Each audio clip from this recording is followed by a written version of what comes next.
Individuality, the trademark of any artist, designer, or architect. Each desires a uniqueness to their creation, a quality that separates it from any other. Man naturally has this individuality, his fingerprint. There are 7.7 billion people on the face of the earth, and no two fingerprints are the same. Everything we touch or make contact with is branded with a small expressed image revealing to all who see it who was there. Around 1200 AD, a man named Leonardo Pisano, better known as Fibonacci, who was a famous mathematician from the Republic of Pisa, considered to be the most talented mathematician of the Middle Ages, Pisano discovered a sequence of numbers that created a very interesting pattern. The sequence begins with the numbers 1, 1, 2, 3, 5, 8, 13, 21, 34, and continues indefinitely.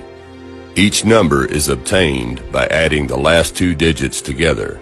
A rectangle with the length and width of any two of the numbers of this sequence forms what is known as the golden rectangle, a perfect rectangle. A golden rectangle can be broken down into squares, the size of the next Fibonacci numbers down and below.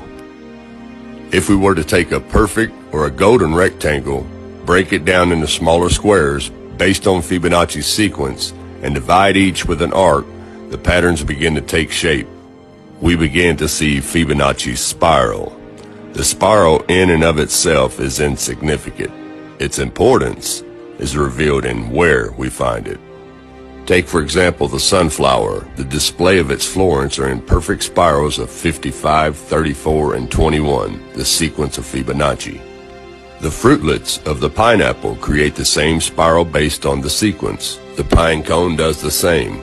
As currents move through the ocean and the tide rolls onto the shore, the waves that bring in the tide curve into a spiral that can be mathematically diagrammed onto a plot at the points 1, 1, 2, 3, 5, 8, 13, 21, 34, and 55.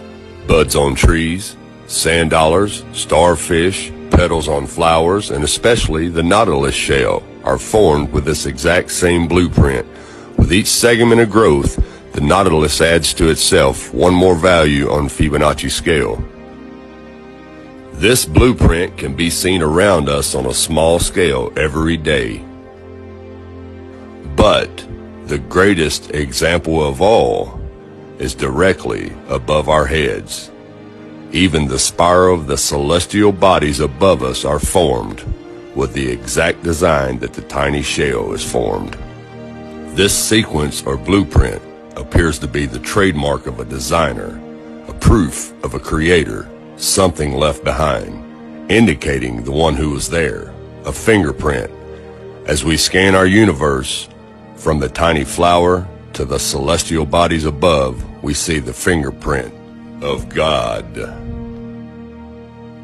Now this mathematical sequence was discovered in 1100 AD, and it's been hidden from us. They do not teach you this in public school. Now I'm going to switch the camera around and show you how this works really quick.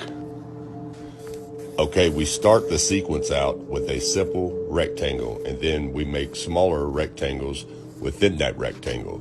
Okay, now here's the sequence. 1 plus 1 equals 2. 1 plus 2 equals 3. 2 plus 3 equals 5. 3 plus 5 equals 8. And the sequence can just continue on indefinitely. There's no end to it. We can just keep adding to it, and it just keeps growing larger and larger. 8 and 13 is 21. And you start your spiral going from the first number outward, and that is the Fibonacci sequence. And this simple little mathematical sequence proves that there's a creator. And there's a reason why the government would not allow this, well actually not allow it, they won't fund this sequence to be taught in public schools. Even though it was discovered almost 1,000 years ago, there's a reason why they will not fund this mathematical sequence to be taught in school. For one, it proves there's only one creator, one fingerprint, who created everything, because everything, every design created lines up with this sequence. And if they taught that in school, it would wake a lot of people up and they'd be like, well, wait a minute. Everything on earth has this same mathematical design, all the way down to our own DNA. You see what I'm saying? It would kill evolution theory and it would kill the Big Bang theory. That's why this is not allowed to be taught in the public schools. It's time to wake up, people. Thanks for watching, and God bless.